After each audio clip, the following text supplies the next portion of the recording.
Hello and welcome to your Friday edition of The Nerve. I am your host, Maureen Callahan, and we have an incredibly packed show for you today. It is so packed that we've had to punt some of the breaking news this week into next week so that we can treat it with the gravity and the depth that it deserves. And I'll tell you exactly who I mean. First, we are going to kick off the show today with the one and only Mark Bowden, who is here to interpret the offenses of some of our top recidivists through their body language, okay? He is the best at what he does, and you guys love him as much as we do. Then we're going to talk a little bit about the last of his kind, who we lost this week, the one and only iconic fashion designer, Valentino.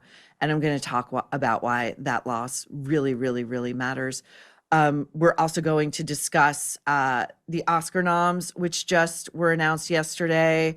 We're going to touch a little bit on Ashton Kutcher, your feedback to the Ashton takedown that we did on the Nerve at Night. It was incredible feedback. And you guys actually reminded me of things and clued me into things that I wasn't even aware of. So we've got that. And then Tim McKay, Tim, the celebrity makeup artist, per your request, per troublemaker demand, will be here giving us a celebrity makeup tutorial. I'm going to be the face for it. Not that, I'm whatever, but I'm just saying he's going to teach us how to do a perfect eye that is suitable for both day and night. And we're also going to talk about all of the things that we're watching and things that Tim isn't watching, which I've been trying to drag him across the finish line. Anyway, it's all great stuff. Are you ready? Are you ready? Let's go. Today's show is brought to you by Oxford Natural, home of the all-natural Optimum Day and Optimum Night supplements. Are you trying to lose weight and feel like yourself again? Thousands of men and women across the United States and UK are already doing it with Oxford Natural. Optimum Day powers you with steady energy, crushes cravings, and keeps your metabolism firing all day. Optimum Night helps you relax, sleep deeply, recover, and keep burning fat while you rest. England soccer legend Michael Owen lost 40 pounds, and Robbie, the face of AFTV, dropped over 100 pounds. It has worked for others too, with customer testimonials raving about Oxford Natural's effectiveness. Now it's your turn. Scan the QR code or click the link and grab 70% off your first order with code NERVE. No gimmicks, no needles, just results. Oxford Natural. Let's get to work. Joining us now is body language expert and founder of Truth Plane, Mark Bowden. Mark, welcome back to The Nerve. Maureen, thanks for having me. A new year, but some of the old candidates back in the frame, I think. Some of the old troublemakers still with us. Yes, it's to my point about the idiocy of New Year's resolutions. People don't change on a dime, okay? They stay the same for quite some time. Our first offender, Mark, we are going to Ashton Kutcher, who, again, we took apart on The Nerve at Night this week. Now, he is starring, allegedly, I don't really know the amount of screen time he's got, in Ryan Murphy's new body horror FX show, The Beauty, the tagline for which is "one shot makes you hot." So it's like an Ozempic allegory. This is Ashton talking about his new role. Here we go. How much fun, awful. How much fun was it to play hilarious, awful, nice, angry? Yes. Not good. How much fun was it to play such a super prick, basically? It's really fun. Like, I learned a long time ago, you can't judge your character. And so you have to figure out how to justify why that person's doing what they're doing. And the sort of psychological challenge of figuring out how to justify these behaviors. Well, that's rich, considering we took Ashton apart for defending the violent rapist Danny Masterson, who is currently serving 30 years to life, and his longtime best friendship with Diddy. What strikes you about Ashton's demeanor in that little red carpet moment, Mark? Well, look, as you know, Maureen, often I don't know as much as you do and your viewers do about the context of what's happening around here. So I watch this and I instantly go, here's somebody on a bit of a PR campaign, it would seem to me, about don't judge people too harshly. He says, look, he always learned that you can't judge your character. And there's an upturn of the side of his mouth asymmetrically into contempt. So he's kind of contemptuous either of the idea of judging people or maybe even being judged himself. So there's that off the bat. Then a big eyebrow raise, okay, a look for approval on he's doing these things, but he doesn't think there's anything wrong with them. You know, people who are doing bad things, they often don't think there's anything wrong with them. And he's looking for your approval on this. So there's contempt, possibly for the idea of being judged, and also that look of approval for doing bad things. He kind of suggests there's an unfairness in being judged, and people who judge others, and if you're getting judged by people who judge others, it's quite adolescent. It's like being back at school. If you're judging people, Maureen, you're just a kid doing that. That's what he's saying. I know, That's what Mark. he's saying. Yeah, there's no such thing as right or wrong. There's no such thing as good or evil. Hey, you violently rape at least one woman with a gun to her head and practically smother her to death with a pillow. Hey, don't judge me. That's what the Nerve is here for, to judge the shit out of people like Ashton Kutcher. Go, Mark. Well, he's actually saying it's actually really good fun to justify wrongdoing. His end message is, hey, it's kind of fun to work out how you could justify wrongdoing. Look, this is clearly, from my point of view, a considered PR campaign against, as you're suggesting, Maureen, against people like you, okay? It's a judged PR campaign to get other people who might be fans of his or on the fence about this to kind of turn around and go, people like Maureen, they're a little bit adolescent. And it's actually quite fun to do a thought experiment as to why people who do really bad things, they might be okay, actually.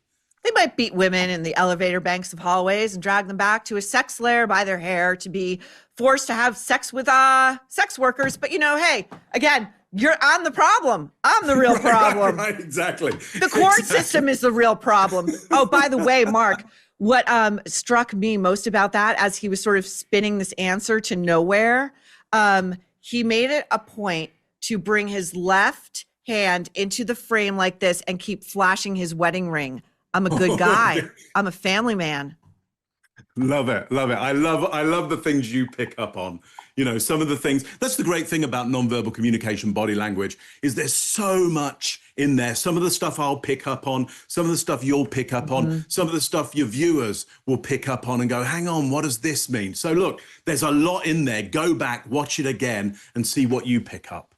Now we're going to get to Ashton being asked about the similarities between his ex-wife Demi Moore's film The Substance, for which he was nominated for an Oscar. Demi, who he did so dirty, and we covered it on the Nerve at Night, and the comparisons between The Substance and Ashton in The Beauty, and watch his body language.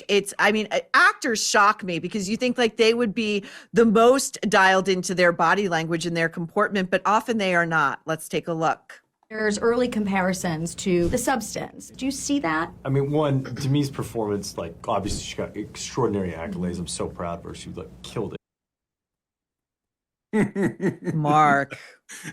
Well, often actors need a character to play in order sometimes to protect themselves or hide behind or have a feeling that they have self. Okay. Well, here in this situation, you see very clear adapting and also self-soothing around the idea of Demi Moore.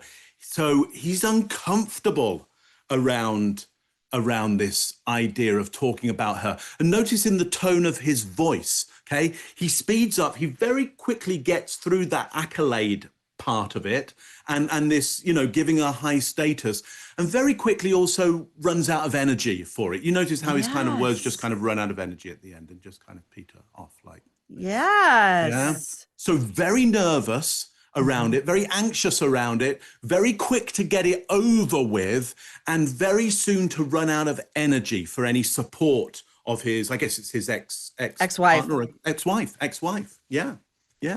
Who has had is having an incredible career and has had many great acting accolades. He seems to kind of gloss over that and want to get onto his next bit. You know why? this. I think that is in part because her life got better when she got rid of him. He was the one who left, but she soared and she got nominated for an Oscar after working in the industry since she was like 17. By the way, what I love about that clip too is it's not just that he's self-soothing by placing one hand to his neck. He's going around like this. Right. And it's, to me, it's like he's blocking his throat. Like he doesn't really want to be talking about this. And he's also blocking his interviewer from coming any closer with that line of questioning. I'm going to address this very peremptorily and then we're moving on. I love that. Yes, it's a very defensive gesture. You know what he moves on to after this? Is his modeling career. That's right. Straight on to his modeling career. And then he moves on to a social issue. So he moves from the question, which was about Demi Moore and her incredible performances and career, to instantly into his modeling career and then social issues.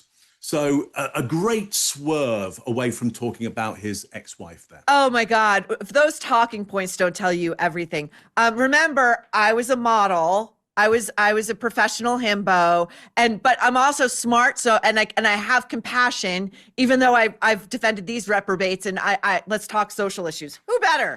Okay. Speaking of Timothy Busfield, American actor and director, who was arrested this week or last week on 2 charges of child sexual abuse. He seems to have a pattern of this in his history with minors, teenagers.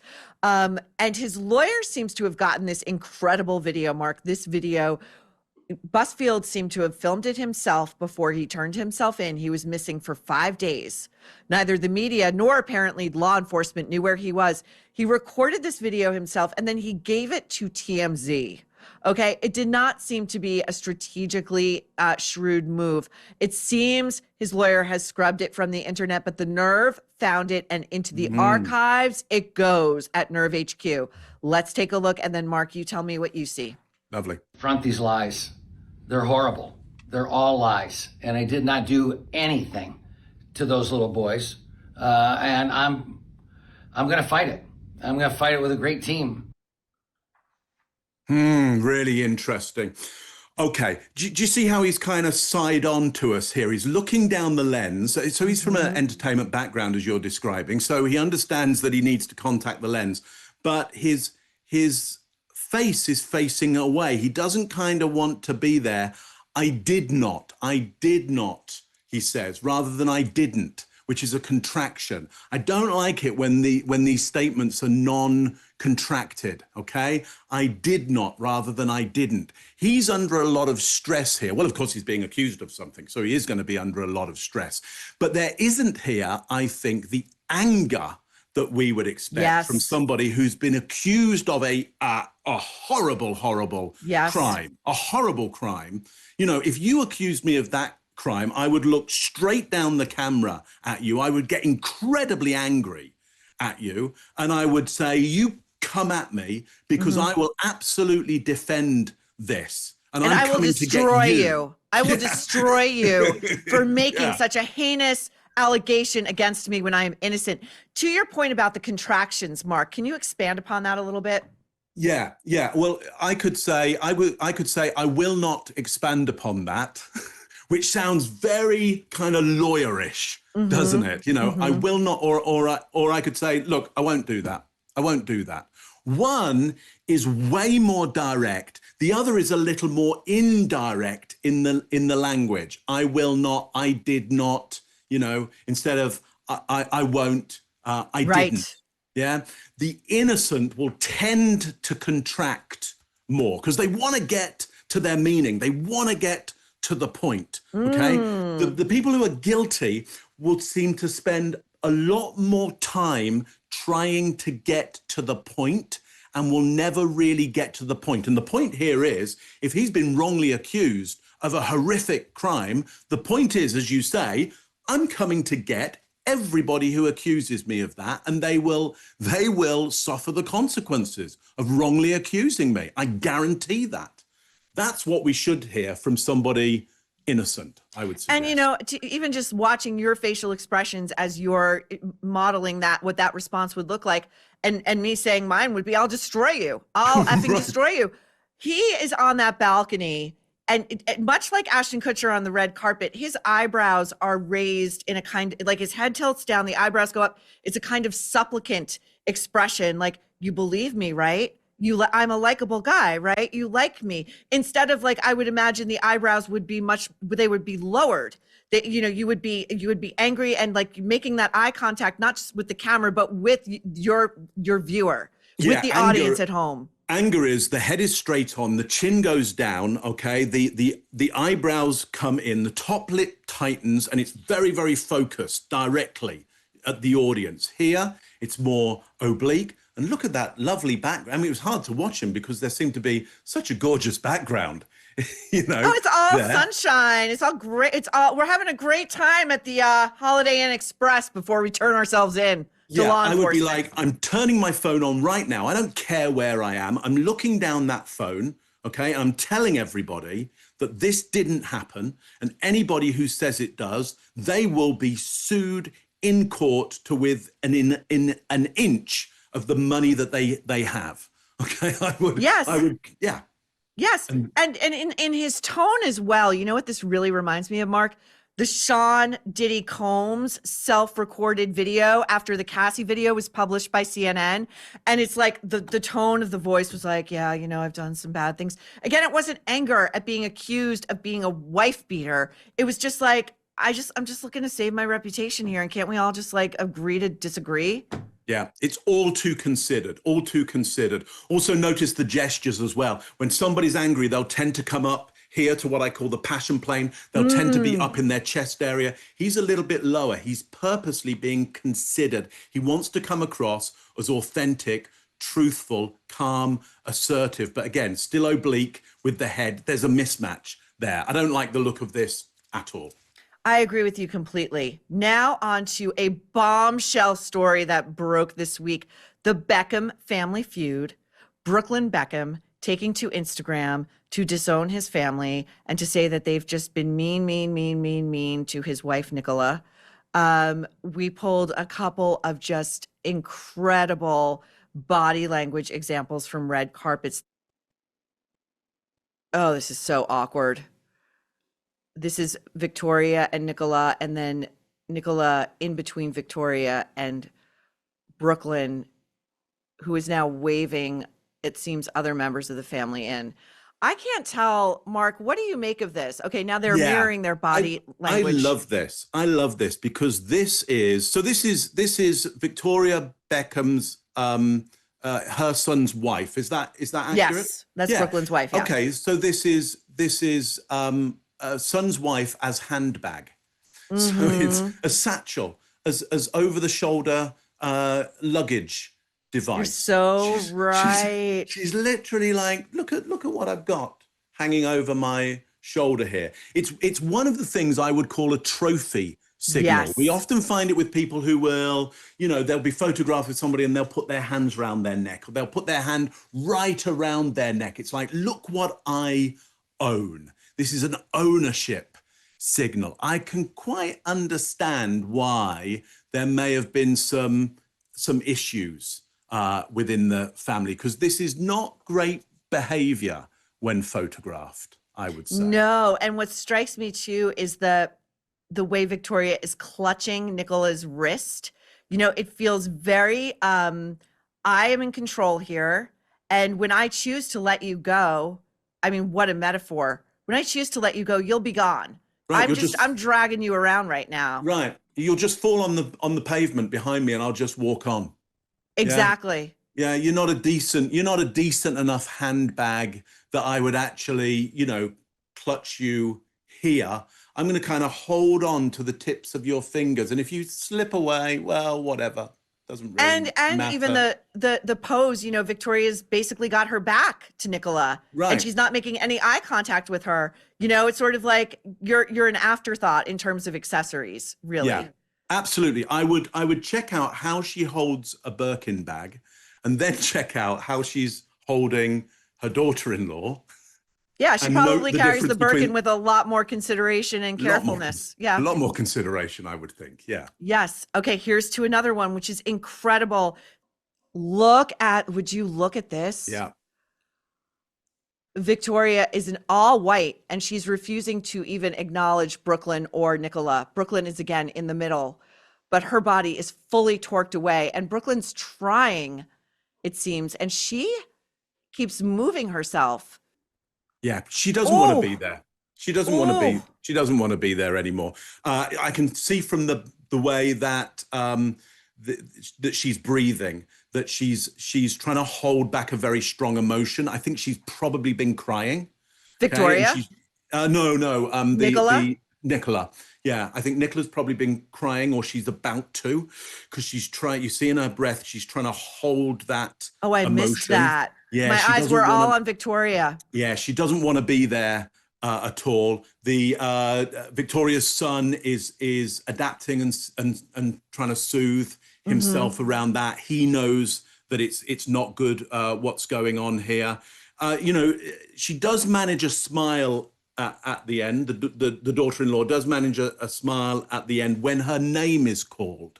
I think she's probably feeling very much sidelined by this family. I mean, Oh, look, yes. easy to happen. I mean, Victoria Beckham and Beckham himself, one of the most famous couples in the world, you know, outside of, you know, maybe one other that we'll maybe look at a little bit later. But, you know, one of the most famous couples in the world. It would be easy not to be the center of attention there. So I can quite see how, if you want to be center of attention, your chances around the Beckhams is about zero. It's not going to happen. I think she's very upset in this situation. I can understand if there's a breakup on the way. Yeah, no, it seems it's a complete freezing out by Victoria. And again, I find her choice of wardrobe that evening very interesting. I'm all in white. I'm the pure one here. I'm the innocent one here. It's this harlot over here in red and black who's the problem. Okay, speaking of some of the most famous couples in the world, Meghan and Harry. Meghan decided to open 2026 by posting this fully spontaneous video to Instagram of her and her husband, happier than ever. Here they are in shorts and barefoot, dancing on their lawn. And just, I mean, and then this is also followed by or preceded by, she runs into frame. He's just standing there, and she runs to him and leaps into his arm. Oh, here she does it. They finish the dance. She leaps into his arms and wraps her legs around him. Mark. Fully spontaneous, including the jump cuts that have been edited into there. Very spontaneous jump cuts. Well, look, obviously this is highly curated, although when I did watch the video, it seemed to suggest that the photographer, the videographer of this was the 4-year-old daughter. Oh, she's extremely proficient with an editing bay, Mark. Very good, very lovely jump cuts. Yeah. Look, and it's always great to have the context around this, because the wording around this is, when 2026 feels just like 2016, you had to be there, it says. Well, we are there. We're in 2026 right now, and you've given us this imagery. So we're kind of there. You're kind of saying, hey, you had to be there in our lives. No, we're there right now because you're showing us this. It's an odd timeline, because 2016, I don't think the two of them were even together. I may have. Oh no, there she shows they were dating, I think, at the time, and she shows a still photo of them. I think they're in Botswana. Okay. And so, but what strikes me about this photo is, like, they're not. It's so awkward. It looks awkward to me. Like, he's holding her awkwardly. She's trying to kind of nuzzle into him, but she's also seems far too aware of the camera. They don't seem like they actually know each other very well. Yeah, look, it's all very odd. It's all very curated. I don't think it has ever the effect that they hope it's going to have. the movement, the dancing that they're doing is really quite contrived. Artificial. I would say it Nobody does reminds this. me rather of kind of a retired couple doing, you know, a Ciroc class in the town square somewhere. You know, it's It kind of reminds me of Bill and Hillary Clinton after the Lewinsky scandal, and a paparazzo really? Okay. just happened to photograph them in their bathing suits dancing cheek to cheek on a desert island with nobody else around and no music. It's Right. totally natural. Yeah, I think it's meant to kind of fill the viewer with romance, and it really doesn't achieve that. And you know, if I were advising them, I would be going, look, you've really got to catch those authentic moments and not try and set them up. And it's so hard to do. It's almost impossible to do it. They're trying to do something which is going to be impossible for them. But let's keep watching Mark? them try. Did we talk about, was it you and I who talked about the basement video? You talking about capturing those authentic moments, and Harry was like, "What's happening? Get away from me!"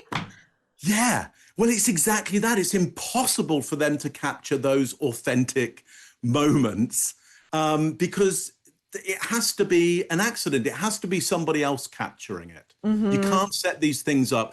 And most, or if not all, of the media that they produce is utterly contrived and set up, and they don't have the ability, technique, and performance to be able to do that really well, like a great entertainer would be able to do. A great star would be able to do that. They're not great entertainers. They're not great stars by any stretch of the imagination. Oh, Mark, that is poetry to my ears. What a way to put it. It's so nervy. They are not stars. They are not, they so badly want to be like stars, auto-generated, not by accident of birth or by deliberation of marriage. Okay. Speaking of a fading star, Hoda Kotb, who we in America know all too well, she has fallen off the cliff of American morning television, and now she's trying to get this Joy 101 app YouTube channel going. So she ambushes, to me, it looks like an ambush, her former Today Show colleague, who's successful, doing really well, popular in America, Savannah Guthrie. Savannah has to get in a car every morning at 4 a.m. to get to work. Okay. And here comes Hoda jumping in to try to get some YouTube subscribers off the back of Savannah. And by the way, Hoda's YouTube channel has less than 2K subscribers. And this video within about 24 hours of posting had fewer than 7,000 views. It is, to call it anemic would be kind. Here we go. Why are you here Why right did I now? pick you up at the crack of dawn to drive you to work? Well, I'm glad you did, but why? What strikes you about the body language in the back of that SUV, Mark? Well, what's great watching this is that Hoda is really kind of lent in on this. So she's massively keen on this, massively keen. My guess is that Savannah Guthrie has signed up to this in some kind of way, but you can see with that kind of unfinished line of energy in her hand that she's not fully engaged in this idea. You know, the one is really into this and has got the energy for it. The other is like, why is this? Why Why are you here? She literally says, "Why are you here?" with a laugh, but like this, she means it. And I agree with you. I found that the placement of Savannah's arm, and she's in black, Hoda's in white, the placement of the arm is quite distancing. Like, you've forced me into this. This feels like a forced experiment, but I'm placing an arm here. Like, you're not getting too close to me. I am putting distance here. We're going to look at a second clip from behind the back of that SUV, this hostage situation ongoing. Here we go. Because A, I love you. B, this is a little joyride. Okay, well, if you're in the car, it's joy. Because I got to tell you, normally at this hour, joy is in scarce supply. I found the definitive period that Savannah put on the end of that sentence. Joy is in scarce supply. Yeah, joyride. Very telling. Joyride. Listen, they are both of them incredibly skeptical, I would suggest, about what's going on here. There's this joyride idea with the inverted commas around it. There's the distancing between the two. There's the, you know, the head is distant away from. I know one of them has a vocal problem at the moment. Savannah does, yeah. Yeah, Savannah has a vocal problem at the moment. It's interesting later on in this clip. Her voice really frees up when she starts talking about her kids. There's some really true emotion about the birth of her kids. And she gets onto a subject matter there that she's actually really comfortable with. But I think you can see the stress in the voice here. Oh, you can hear the yes. stress in the voice around this relationship that's going on here. I don't think either of them quite know why this idea is going on. Both of them have been, and one of them is, on a major TV network. I think the movement from that to 2,000 subscribers on a YouTube show is not making a great deal of sense to either of them. Both are skeptical as to how and why this will work. So you think that even Hoda, who ostensibly this was her idea, this was her brainchild, she was going to form a multi-pronged business off of merchandising joy. How you do that, no one knows. You know, but you're saying that in the back of that car with Hoda herself inverting the joy ride, that she herself knows that this is kind of like a joke, like it's kind of an epic fail. Deep down, I think she is unsure that this will actually work. I believe. Look, somebody who's been a broadcaster at the top levels of it for that long, just like, you are right now, you're very relaxed in what you're doing. If you then go to do something else and you're not showing the same relaxation that you have now, I know you're under stress and pressure. I know you're not in your comfort zone right now. Okay, she's not in a comfort zone right now. So she's not quite at peace as to whether this is going to work or not. Now, maybe it will. Maybe it will. Maybe You're maybe nice. it You're a won't. nice guy. Well, It's I not mean, gonna work. It's not going to work. It's failing. Okay, to our final recidivist, Oprah Winfrey. Now, the nerve since about October has been on an active manhunt for Stedman Graham, who we have not seen in years. So we pulled up, Marlena found this one. This is from the E-Red Carpet in 2019. Oprah is being asked about Stedman and Gayle and who she goes to for the best advice. Here we go. That was the time. I was going to ask you later who you go to most often for advice. How do you choose between Stedman and Gayle? But I think this is a good time to just ask that follow-up. How do I choose between Stedman and Gayle? It depends on what it is. Stedman is actually the stabilizer. Okay, so interesting. She has to look away for this. She has to look away for this and then slowly bring herself back as she starts to put the answer to this question together. Okay, so this is potentially not a question that she was expecting. She doesn't have a set answer for this one. She has to go to get an answer and she has to slowly bring herself back with a lot of words beforehand. I don't know. Yes. So she's trying to constructing what's my answer going to be for this one. And she never really gets full eye contact with the interviewer when giving this answer. So look, interesting question from the interviewer because it's probably one she was not expecting to have to give an answer to. She doesn't have one ready. Well, why? Why doesn't she have one ready on this one? Because Stedman's dead. She and Gayle killed him. He's buried somewhere on the Maui estate. But what I also love about that, and that's from 2019. What struck me too is the tightness of her laughter.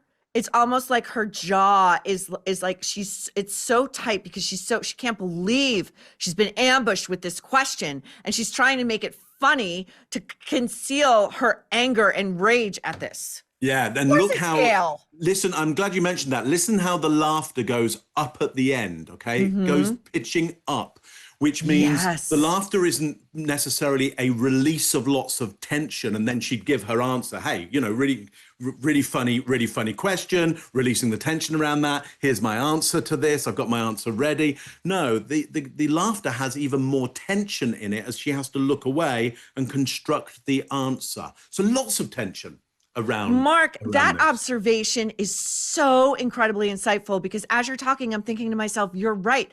Laughter is a release of tension, or it's a pure response to something really funny. And doesn't real laughter actually cascade down? Yeah, it's a full release. You release all the air in your lungs, and you have to take in another breath if you want to laugh some more. This one doesn't release fully. It builds more tension. So it's a contrived laugh in many ways. Oh, you are such a genius. Okay, our final clip. This is Oprah talking about this is very recent. So she's shilling her book about losing weight, even though it's a one sentence thing. Oprah's on the jab. That's it. Take the jab if you want to look like her. Okay, so here she is talking about Stedman. She's being asked by Jenna Bush Hager. I think people who work on the Today Show are secretly watching The Nerve. That is what I have on reliable intel from Inside 30 Rock. Oprah is asked directly about Stedman on Jenna and Chanel. Here we go. A partner for a long time. Yes. After 20 years, you can't say, he's my boyfriend. That's my boy. You know, I never thought about that. Yeah, he's my boyfriend. So you just refer to him as your partner. And also, once you get to a certain age, he's my boyfriend. It's your partner. Like a life partner. Interesting. So look, the hands go down. She does a big suppressor gesture around this. So she's trying to lay down the law on this somewhat, or stop this line of questioning, or take authority here. So she wants to be in charge of this area.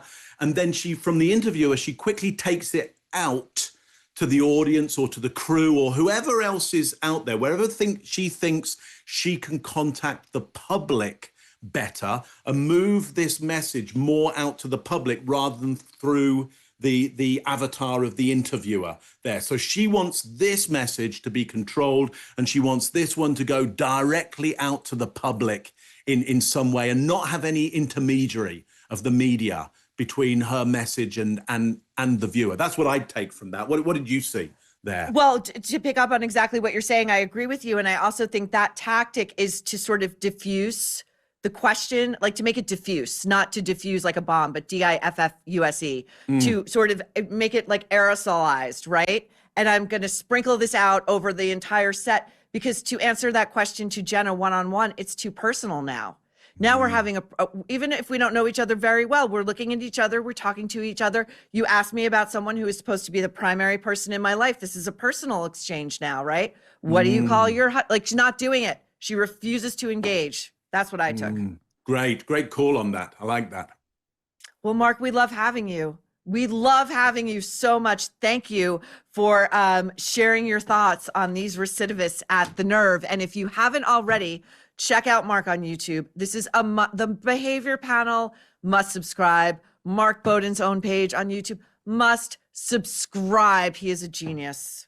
Thank you so much. Great to see you, Maureen. Thank you. Great to see you, Mark. Coming up, we are going around and around and around with the offenders this week. An update, a tease to the people we are covering next week, the evildoers. And we have a very heartfelt, genuine, I truly mean this, in memoriam to a giant that we just lost, I should say, excuse me. This week, we will be back in a minute. Are you wrestling with bras that dig in, shapewear that rolls down constantly, or underwires that feel like medieval torture? Introducing Honey Love, a brand designed by people who actually wear bras. Women. Their crossover contour bra is wireless, but actually lifts and supports. No constant adjusting and no digging. Their Cloud Embrace sold out in days for a reason. It's lightweight, yet provides shaping support that's comfortable. Imagine you can wear it daily under everything from blazers to dresses, and their shapewear offers targeted compression that smooths without squeezing you like a sausage. Try Honey Love and take advantage too with our exclusive link to save 20% off Honey Love at honeylove.com/nerve. So treat yourself to the most advanced bras and shapewear on the market at a fantastic price. Use our exclusive link to save 20% off Honey Love at honeylove.com/nerve. That's honeylove.com/nerve. And after you check out, they're going to ask where you heard about them. Please support our show. Tell them you're a troublemaker and that The Nerve sent you. Experience the new standard in comfort and support with Honey Love. We are back.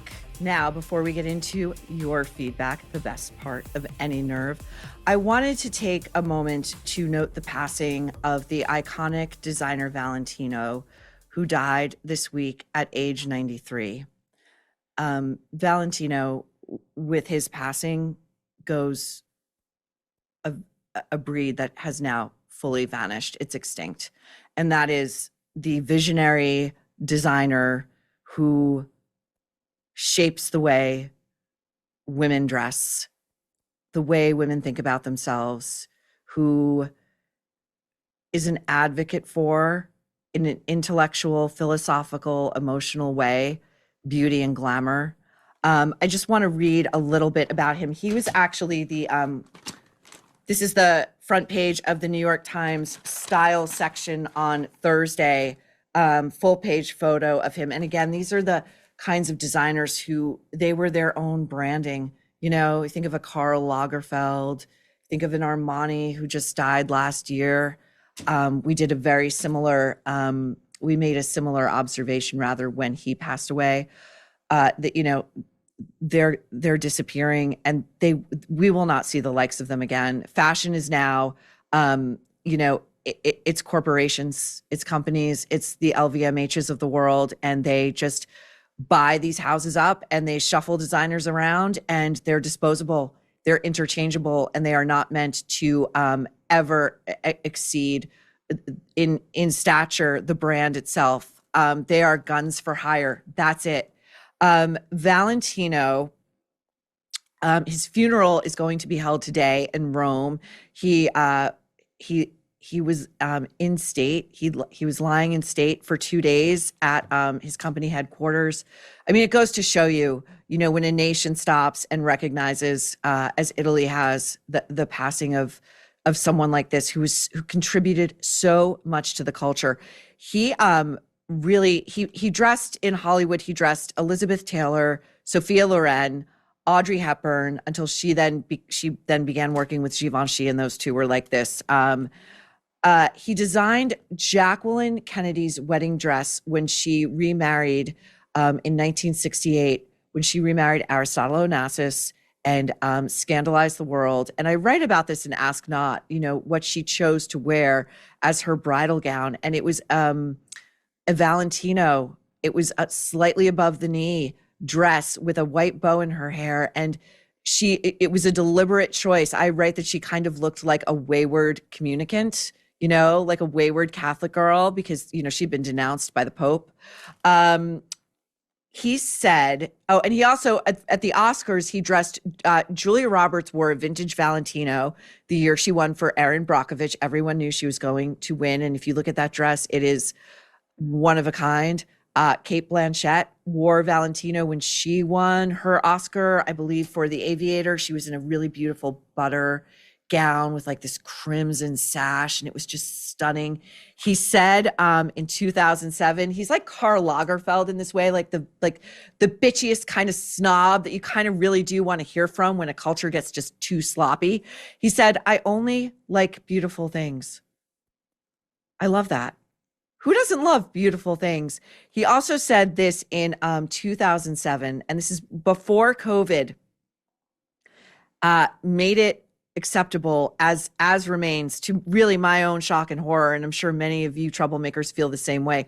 The idea that you can leave your house in pajamas to go do anything, in ratty, dirty, filthy pajamas in the middle of the day, to go do an errand run at CVS or to show up at the airport, you know, I think that kind of slovenliness, it can be deleterious to a culture at large. It shows no respect for anything or anyone, least of all oneself. In 2007, again, pre-COVID, Valentino said this: "When I see somebody, unfortunately, she's relaxed and running around in jogging trousers and without any makeup, I feel very sorry. Because we are born to show ourselves always at our best." Rest in peace, Valentino, born May 11th, 1932. Imagine the things this man saw. And he touched all of us, and his legacy will be a long one. Now, to the Oscars, related to the Oscars, Timothée Shamalama Ding Dong got his Oscar nod for Marty Supreme. I have an email to read about that. It's a very critical one of me. You guys are going to love it. And so is Ethan Hawke, okay? And I'm going to make it the Nerves mission to just push into the bloodstream to anyone in a position to vote for Best Actor. Ethan Hawke deserves it. Okay, let's get real.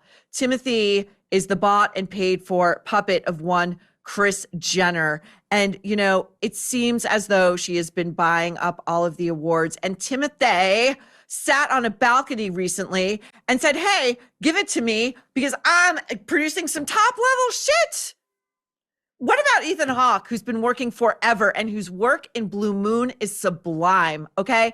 That is real acting. We will be banging this drum from now until the Oscars. I mean, I know voting obviously ends before we even see the Oscars, but this cannot stand anymore. The Oscars need to stand for something, okay? And it can't just be minting a runt of the litter like this, okay?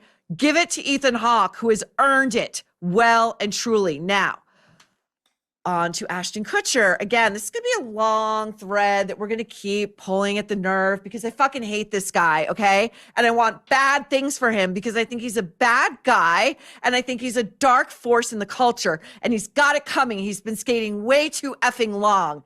This gem was suggested by a troublemaker in the Nerve's YouTube comment section, which is so rich. You guys are so effing smart and you know so much that I'm not even aware of. This is Dave Chappelle from a 2006. This is Def Comedy Jam in 2006. And you know this is old because like Most Def is introducing him. And, you know, Most Def is kind of like falling off a cliff. But anyway, this is Dave Chappelle reading an original poem on Def Comedy Jam. It's a little bit long, but just stay with it because, you know, everything with Chappelle is delivery, his rhythm, the way he'll like pause and look at the crowd. So if you're only listening, just know this is a deliberately edited piece for you guys. Here is Dave reading his original poem that he called Fuck Ashton Kutcher. Here we go. This first poem is called Fuck Ashton Kutcher.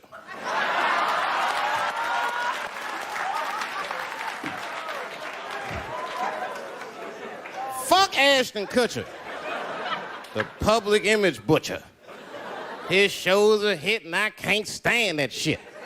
I don't even know him and I hate his guts. If he punks me, I won't sign the release. Because whenever he punks black people, it always involves the police. He be having all them white folks at home rolling. Brandy, did you know that jewelry was stolen? But hey, I'm a star. Well, stop shining and get your ass out that car.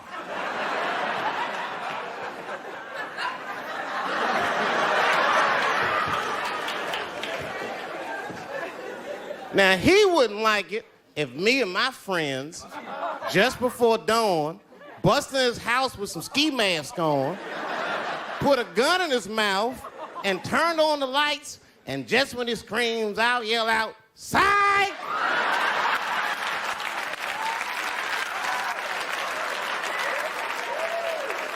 Can you sign this release? I want to entertain people with your fear, you punk bitch. Thank you. Bravo, Dave Chappelle. It stands as true today as it did back in 2006. Also, I pulled this out of the New York Times because I wanted to make sure to mention it to you guys. John McWhorter, the prominent Black linguist who I adore. I love this guy. He wrote an op-ed for the New York Times, and it's called When Four-Letter Words Are the Mature Option. And he is defending the use of fuck around and find out that is coming basically from the top down, you know, from like this current administration down. And again, we're apolitical here at the Nerve, but he's talking about the shock and the pearl clutching that we've been hearing from, you know, like the word fuck is being used. And he wrote the most eloquent column as to why it's great, as to why and the origins of the word fuck and how the word fuck was actually never really considered obscene to begin with, and how and why it was that we came to consider certain words and their connotations or their definitions to be obscene. And it's so rich landing in the New York Times because what bugs me so much about many things, but they're so precious. And whenever they interview somebody, I mean, it's 2026, get with it. You know, they'll be like, let's say they're interviewing Dave Chappelle, and they'll be like, And here, Mr. Chappelle, they're honorifics. They're so stuck on those two. Mr. Chappelle used an expletive for emphasis. They'll never just run the quote. Like Dave Chappelle said, fuck Ashton Kutcher, just get with it, New York Times. Join the rest of us grown-ups over here and let people curse and acknowledge that it happens. Okay, next week, I'm reading your emails next. I'm calming down. Okay, next week, we are going to cover in detail what's going on with the Beckhams. In the meantime, I columned on this over at the Daily Mail Wednesday, sorry. It's still there if you want to see it. And Blake Lively and Taylor Swift and all of the text messages and emails that have come out going to the dissolution of their friendship and who is plotting what against Justin Baldoni and Blake's desperate messages to her quote unquote celebrity friends, begging them to take a look at the first cut of her shitty movie and a voice memo that she left for Ben Affleck in which she began by saying, hey, Ben, it's Blake, don't hang up. It's going to be great. It's going to be great. Don't read ahead too much or read ahead or maybe do read ahead. And so then we'll all be up to speed. Anyway, okay. Also, not for nothing, but Blake Lively allegedly, reportedly had an affair with Ben Affleck while he was directing her in The Town. And so I found that pretty ballsy of her because he was remarried at the time to Jennifer Lopez. Just saying. Okay, anyway, now to your email. This is the subject line, Danny Masterson's contribution to the 9/11 first responders. This was a really edifying email. Thank you, Troublemaker Sarah. Maureen and team. Watching your story about Ashton Kutcher tonight, Nerve at Night, I wanted to share what Danny Masterson's actual philanthropy involved regarding the 9/11 first responders, which Ashton Kutcher referred to in his letter to the judge, begging the judge to really spare Danny for, despite being convicted of violently raping 2 women, one at gunpoint. He implemented a drive, this is Danny, where he raised funds for them to be subjected, the first responders, the 9/11 first responders, to be subjected to what is called the purification rundown in Scientology. So this is not philanthropy, if this troublemaker is correct. It's a very common thing for Scientologists to do, but it is very unhealthy. It involves taking dangerous amounts of niacin and sitting in a sauna for hours. Doing so most likely put those first responders' health in more jeopardy than being at ground zero. And also the money he raised went to Scientology. These are garbage people. And some of you also made sure to point out to me that Ashton Kutcher has allegedly said that he first met Danny Masterson when Ashton was 20 years old, which would mean that Ashton wasn't 19, as he has claimed, but 20 when he made a bet with Danny as to who would be the first to ram their tongue down Mila Kunis's throat when Mila Kunis was only 14 on the set of that fucking 70s show. Fucking kidding me? Wednesday's Nerve at Night comment. Troublemaker Kelly from New Jersey. As I sit drinking my morning coffee, oh, love it, out of your Nerve mug, I had to write to bring up a point not mentioned in last night's Nerve, and you are correct, Troublemaker Kelly. I was remiss. The common thread between Kutcher, Demi, Mila, Danny, and Bijou Phillips is Scientology. And if I recall correctly, I think Demi and Ashton were, in fact, married in a Scientology ceremony, right? I think they were married by a Scientologist. I could be wrong. Okay. Ashton fucking Coxter is the subject header. I love you, Troublemaker Danette. That's some real ingenuity there.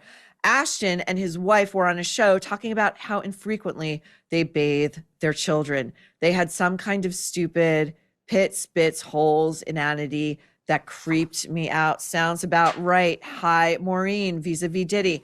Look into Albie Shore as well. There are also allegations that Diddy also put Albie Shore into a coma. Allegedly, reportedly. Thankfully, Al got better. He has alluded that it was Diddy. The Nerve Snow Globe. Hi, Maureen. Last Friday when you teased the weekend mini, and this weekend's mini, we got a recidivist we haven't heard from in a while. It's going to be a banger. You said it would be a lo-fi Nerve, kind of like a snow globe. I can just imagine that in the merch store. So funny, Troublemaker Susan in Texas. We were talking about this around Christmas time last year, and we're thinking about trying to get it done for Christmas time this year. A beautifully crafted globe This is so funny. With a tiny Maureen and signature pearls standing outside the woodshed, the wood chipper and stump grinder in the periphery. I would amend that to include me with an axe that's got blood dripping off of it.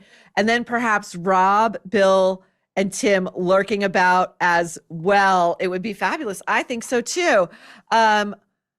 This email, the header is Maureen Kalamala Ding Dong. I think that this troublemaker is actually Timothy. I could be wrong. Just finished Marty Supreme. Incredible movie. I am shaking. Really? F you, Maureen Callahan, and all the critics that panned Marty Supreme into the wood chipper. Maureen TC put in a great performance. He deserves an Academy Award, in all caps, a must see. I mean, if you say so. I'm not going to the theater to see that shit. Okay, GLP-1 discussions. This is a serious one, and this is from a troublemaker who had to have bariatric surgery due to a rare but treatable stomach cancer. This troublemaker knows whereof she speaks, and she had multiple surgeries at the best hospitals by the best surgeons in New York City. She says this is to Oprah and her merching and pushing of GLP-1s in the culture, okay? And how we're not really having nuanced conversations about what these drugs do and the consequences. Before any bariatric surgery, I don't know why I'm stuck on that. Patients were required to lose at least 20 pounds through diet and exercise. Effort and commitment were mandatory. Some patients had to lose even more depending on body fat. In other words, there were no shortcuts, ironically. Now, this troublemaker's stomach was basically taken apart and put back together. And the result, she says, I dropped from a healthy 125 to 99 pounds in under 8 months. I am 5'2", and felt like shit constantly. The diagnosis was gastroparesis, or delayed gastric emptying, which coincidentally you've discussed as a side effect of GLP-1 medications. Reduced gastric motility is a known effect of GLP-1 drugs. Essentially, your stomach falls asleep due to either being operated on a bunch of times or by the effects of GLP-1s. Symptoms range from feeling full to persistent nausea, vomiting, which is violent. It's violent to vomit. There's a reason everybody tries to suppress that. Pancreatitis and other complications. Even if the GLP-1 medication is stopped and gastroparesis improves, there's no guarantee that the damage isn't permanent. The point is that bariatric surgery requires serious commitment and lifelong nutritional and psychological counseling. Surgery alone doesn't fix the problem. I highly doubt Oprah went through this level of soul searching before being given injections for her disease. And I doubt counseling patients is part of the GLP-1 prescribing protocol. You've mentioned Oprah spent 3 days hospitalized for undisclosed reasons last year, and I'd bet it involved either a severe gastroparesis flare, pancreatitis, or something Jillian Michaels suggested on your show, a Bezor. That's spelled Bezoar, but it's pronounced Bezor, where food sits in the stomach for so long, it turns into a literal rock. These cause excruciating pain and are treated with massive laxatives, or if you're unlucky, surgical extraction. And as Jillian reminded us, or actually taught us, I didn't know this, if you're on a GLP-1 and you have to have surgery to remove the lump of food that has been stuck in your stomach because your stomach is now paralyzed because of these GLP-1s, guess what? You got to go off that GLP-1 for at least a month because you can't go under anesthesia because you might aspirate to death. That's Oprah shoving this shit in America's faces. Like it's like, take your vitamin B pill and your GLP-1 pill. Oh my God, Marlena snuck this in. Marlena. Okay, I wasn't expecting this. This last email comes to us from an anonymous troublemaker. Dear Maureen, Bill Maher celebrated his 70th birthday this week. Dying to know, did you furlough him from the woodshed for the day? I don't know. Ask Marlena. She probably snuck out behind my back, grabbed the key, let him out. I don't know what those two got up to together. I can only hope they, please, I hope, Marlena, you at least took the blue light and the luminol. Be safe out there. Now, a quick reminder, keep your feedback coming. Email me at maureen@devilmaycaremedia.com or DM me on Instagram at Maureen Callahan Writer or at The Nerve Show. And remember, subscribe to The Nerve's Substack. That is our weekly email. All you do is go to thenerveshow.com. You will see a prompt. Would you like our email in your inbox every Friday afternoon? Put your email in. That's it. You're done. If you want to subscribe for bonus content, it's like $5 a month, I think. It's like nothing. And it's a lot of fun. And we are going to include this week, definitely, Tim, the celebrity makeup artist, who is coming up next and is going to teach us all how to do a flawless eye, a flawless cat eye for day and night. And he's going to give us all of his products, his favorite products. And we are possibly going to hear from one of the preeminent troublemakers of our time. So go sign up for our Substack at thenerveshow.com. And up next, part 1 of our makeup tutorial with none other than Tim McKay. We will see you in a minute. If you are among the 30% of Americans who wake up with facial pain, toothaches, or a tight jaw from grinding your teeth at night, give Remy a try. Their custom night guards are clinically tested and FDA cleared to prevent teeth grinding, to reduce jaw tension and facial muscle strain, and to improve sleep quality. Here is what is great about Remy. The impression kit arrives at your door. No doctor's appointments. You apply 2 molds to your teeth. Takes about 10 minutes to set, and then you mail it back. 2 weeks later, your custom guard will arrive at your door. It is that simple. And best of all, Remy offers the same quality night guard you'd get from your dentist, but it costs 80% less. If you are ready to give Remy a try, use code NERVE for 50% off your custom night guard at shopremi.com/nerve. That's shopremy.com/nerve, code NERVE. And thank you to Remy for sponsoring this episode. We are back. Now, you troublemakers have been asking, and we at The Nerve have been wanting to do this for a while. And today's the day.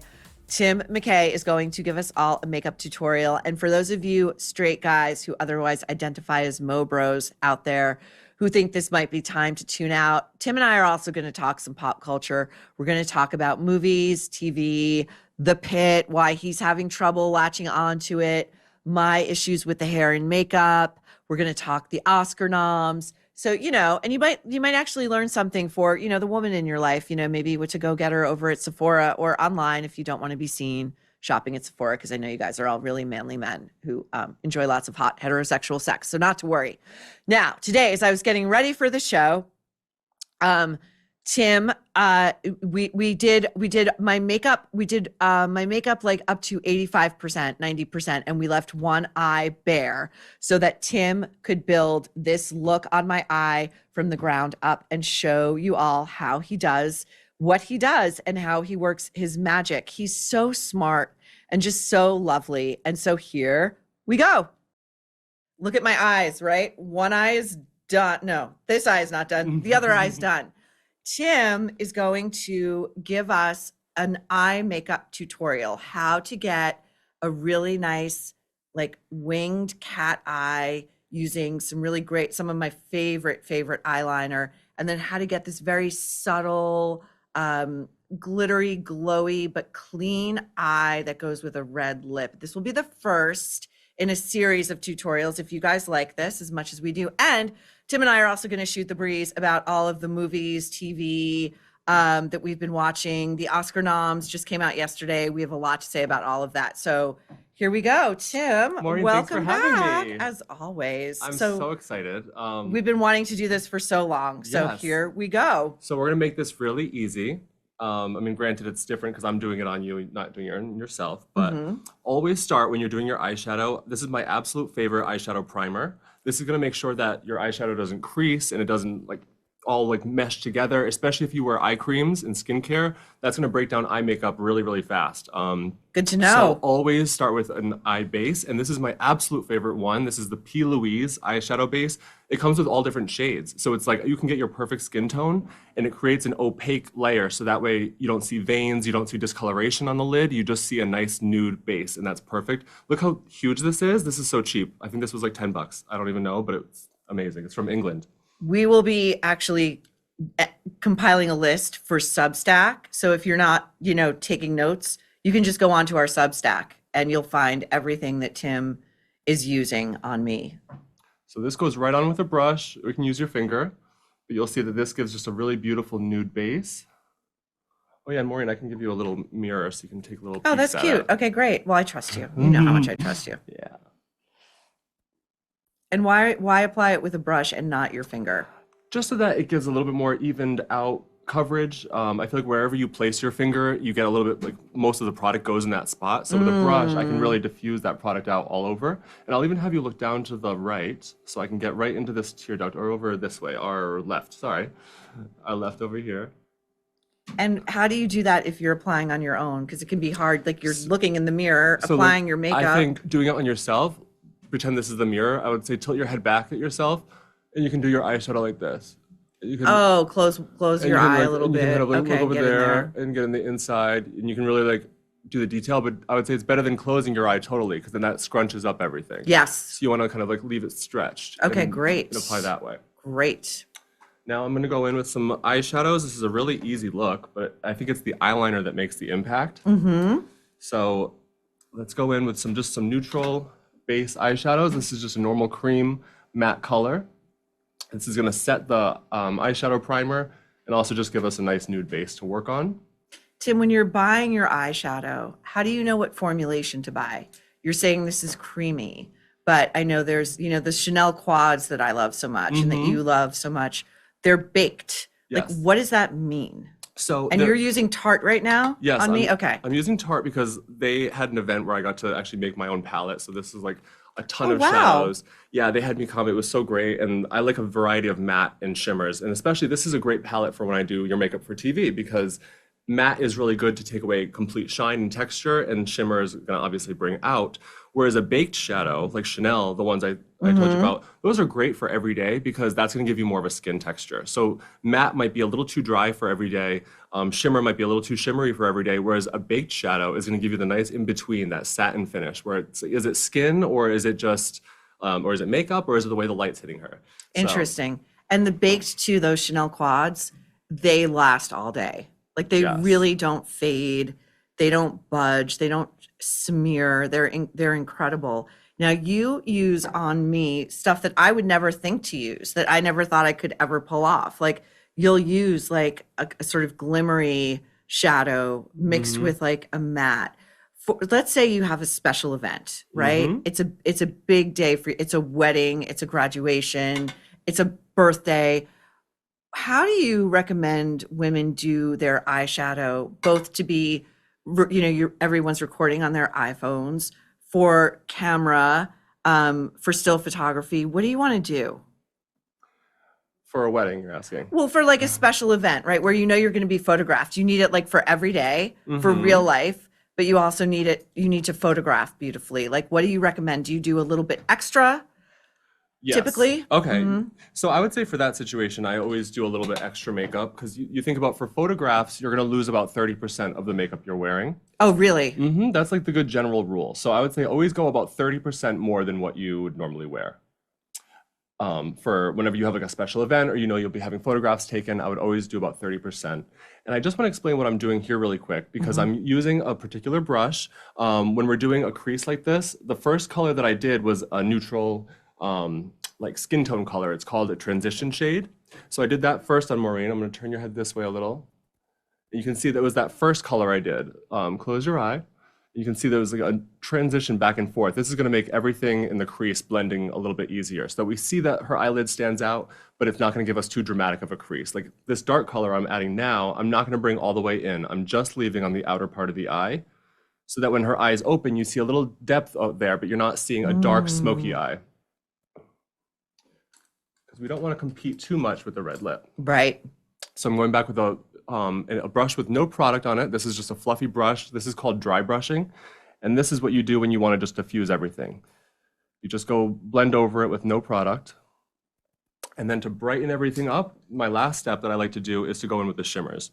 So I like to do the darker matte colors first. That way, when you're using shimmer, it doesn't get everywhere. You're not blending it all over the place with the other colors. You have the difference between the matte shadows there and then the shimmer that we're going to pop right on top. And it feels like it's the center of my lid? Yep, I start wherever you want the most impact is where you should place the brush. So I like to start right in the center so that when you blink, you have that nice pop right in the center of the eye. And then I slowly diffuse it inwards. I'll have you look down to the left, and I can get right into that corner here. And then I'm going to actually open up another palette. This is a fun palette. This is Makeup by Mario. I love these palettes. They're so pretty. This is like such an extreme palette. It's so much fun, but there's this one nude shimmer color in there that I love. So I always go back with the same brush. You can see I didn't use a ton of brushes either. I kept this really simple. And I'm just gonna pop this right in the center as well. And this just adds a little bit more brightness, a little bit more depth and dimension. Tim, what's so good about the By Mario eyeshadow palettes that so many makeup artists love? I think a lot of people like the size of them. They're really small and compact, great for a kit. He has a whole other palette that's just matte shadow, matte neutrals, which is what we all need. And then we have a palette of shimmers. So it's really clever on his part that all you really need is two little tiny one of these palettes and you have everything you need. I have a million zillion palettes at home, but I particularly like his shimmers. I feel like they're really, really beautiful. I love them too. So let's talk a little TV while you're doing this, because I've been trying to get you to watch The Pit, and your mother was a nurse, is a nurse, is? So she was actually delivering babies in Rhode Island Hospital, Women and Infants Hospital in Rhode Island for her whole life, basically. So she worked there, yeah, and she would work the 12-hour shifts, the night shifts. Wow. And so she was a single mom my whole life and just like hustling, and she would work those 12-hour shifts and still bring me to school. Amazing. So you were saying that you were wondering if part of the reason you can't get into The Pit is because you kind of lived it? I guess just because I saw my mom look up for you. I saw my mom coming home every day. She's in scrubs, and like I would, sometimes ask her about it and hear about it. And it's so real for me that like, it wasn't like I was traumatized. I wasn't like, oh, I can't go back to that. Right. Not like that, but it more so just the way that like, it's just real. Like I liked a little bit of escapism in my shows. So that's why I love a thriller, a murder mystery.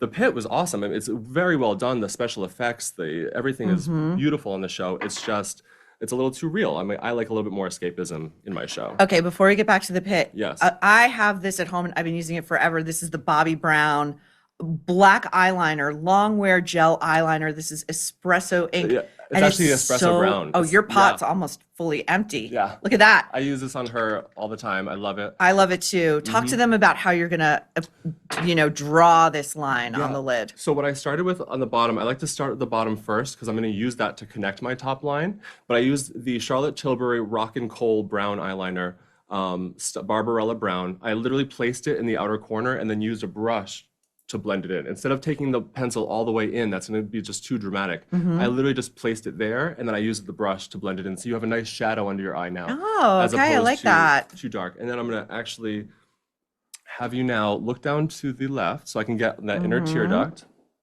And I like to use an angled brush with this because that angled brush, just by placing it, you get a nice line. So I'm going to get right in here. You would think that this would be very hard to do. But I have found, and I'm an amateur, I'm just a layperson, with the proper, you get the brush from Bobbi Brown with that gel eyeliner, like it's almost idiot proof. The reason why I like it is exactly like it's not a slip and slide liquid eyeliner. Yes. It's like actually like you need to use your pressure to move it around, so you're really in control. And what I like to do with our eyeliner look, because we have this beautiful red lip, is we're going to give a nice thick wing, which I really, really love to do. You can keep it thin and simple like the way it is there that you see I have it, but we're gonna add it for a little bit extra drama. I'm gonna show you how to really amp it up. So with your eye open and looking straight ahead at yourself, this is how you do it in the mirror. Okay. I'm gonna just take that angled brush and connect it to the bottom eyeliner that I have here. Oh. and draw out and leave it kind of like that to start with. And so you can this is probably the easiest part of the eye makeup application because you can look at yourself straight on in the mirror as you're applying. And know exactly where that line is going to be so that you're not going out with it and hoping for the best when you get there. Okay. Now, I have to say, these are my problems with the pit, and I wish you were watching because we talk about hair and makeup and how they go to the veracity of any given story. The head nurse, played by Catherine Lanasa, I think she just won a couple of major awards for her performance. You know, they're working in like a low income part of Pittsburgh. It's an ER that is serving the poorest of the community. And I am sorry, but her hair is way too good. Her blonde is way too expensive looking, and her haircut is it's too perfect. Am I right? I don't know, because don't women that naturally have very, very blonde hair, don't they not have to work that hard to get that blonde? That's not natural, Tim. I know, but do you think she's naturally a dark brunette? I don't know what she is, but I'm telling you, someone who does that, like goes to a colorist every 2 months. You would know. I mean, you would know. Like to get really good blonde, you have to sit in a chair for like 4 to 5 hours. And work with a mixologist who knows what they're doing because you're damaging the hair. Like to be this blonde, you're really killing your hair. Yeah. So and even like the shampoos that you have to buy and the conditioners, they're not cheap. Yeah. You know, so I'm just saying that rings false to me. And also, sorry, I'm distracting you. I just need you to be still for a little bit. Sorry, I'm so worked up over this. Turn towards me, just so I can actually really do the eyeliner. I probably can't do this. I can't cheat this. All right. I'm being quiet. My other problem with the hair on the pit. This is how they telegraph that a young female, either intern or resident, is naive. Tim is naive or has a lot of hard lessons coming. They wear braids, and I don't know any woman or young girl in this day and age who plaits her hair in braids, let alone to work in an ER. Am I right? Sorry, I just got glue all over my face. Oh, Tim, what happened? I just flicked this glue on my face. What kind of glue is that? So this is Duo. It's latex-free black glue. Oh, are we doing the portion that's fake eyelashes now? Yes, we are. Okay, Tim. I just need to take this off my forehead quick. Okay. So yeah, now eyelashes time, the fun now, part. And so this is also a thing with makeup artists. It depends who you get. Some like to do a full row, like an intact row. Some Strip like lash. to do like technical term. Thank you. Again, I'm just a layperson. What do I know? Some like to do individuals. Tim likes to do individuals. Sometimes you'll hire a makeup artist. You know, whether you like if you use one from like Glam Squad or whatever. And this is like my favorite when they come in because I'm always like, can you? If they come in with the intact, what's the strip? I'll be like, can you cut it up? And sometimes they'll be like, I don't know how to do that. That's when I'm like, I don't think I'm going to hire you again. When I worked at Mac back in the day, all we were allowed to do was strips, and so everyone got a big strip no matter what you're going to. I remember you telling me this, and like when you see it now on newer housewives who come in to the Bravo universe, sometimes you'll see them with like a very heavy strip lash, like it's almost like weighing the eye down. Yeah, that's a grim scenario. I think we all want to avoid that. It's kind of like when some people want to be glamorous, it's almost like getting a tan or getting your lips done. It's like, let's go for the max of it. And I feel like you don't always have to do that. It's good to find a nice happy medium with what just works for you. So for you, I like to go with these clusters because you have such beautiful eyes. Oh, you have great lashes yourself. Thank you. All I want to do is add a little drama to the outside. I actually love stuff like this where it's almost undetectable. Yeah. Like when I go out into like my regular life after leaving, once you've done my face, nobody ever is like, oh, great fake lashes. Like they just, my eyes look like them, but just like better, you know? That's the goal. And that's why I love to use these, even if I do like weddings or any kind of event, because I really love that you forget about them. And you don't feel them, which is the other thing. Like this eye, which is done, has a full set of those lashes and I don't feel them, which is amazing. Okay, also we have to talk about the Oscar nominations came out yesterday.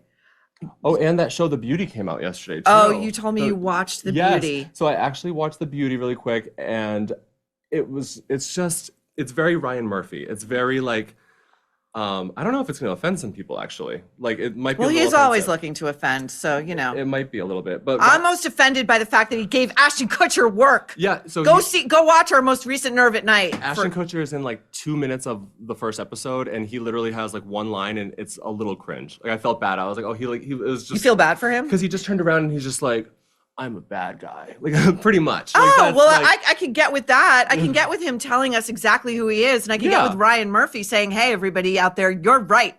This guy's a bad guy. just I hope felt he very never cringe. gets another role, So ever. look down for me. Okay.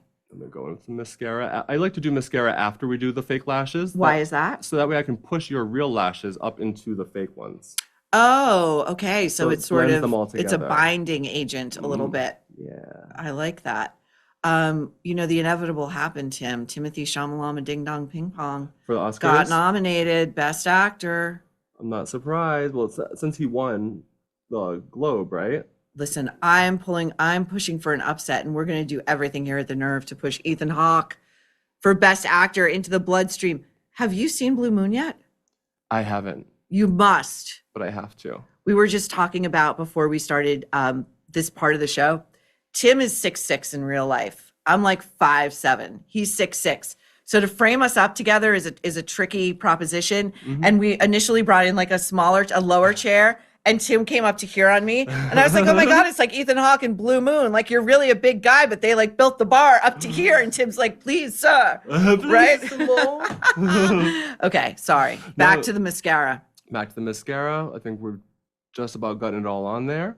I'm gonna leave. Are we doing bottom mascara today? Not today because it's going to be a long day and It's gonna be a long it'll day. smudge. Like, I know this about myself. Yeah. I can get, my skin is a bit oily, which I had a great dermatologist once tell me that bodes well for aging. If you have more oil in your skin, that's going to bode well for aging. But the flip side of it is like, I can't really wear much eye makeup on my bottom lashes because it'll smudge all day long. But that's why it's good that we did a little bit of the eyeliner on the bottom, because then that gives the illusion of the lash on the bottom. And the eyeliner really won't smudge, right? Because you use like a powder eyeliner. So that's like a good solution if you have my issue. This is a fabulous eyeliner. I've used it on you every time now for the past couple times. This is and the Tilbury? Yep. And it's what's the color? Barbarella Brown. Nice. 'Cause And it's- that seems like universally flattering. It is. Yeah. A lot of people would just jump to a black, but I feel like black can be a little too harsh. So I feel like a dark brown almost gives you the illusion of black without as much drama. Yes, I love that.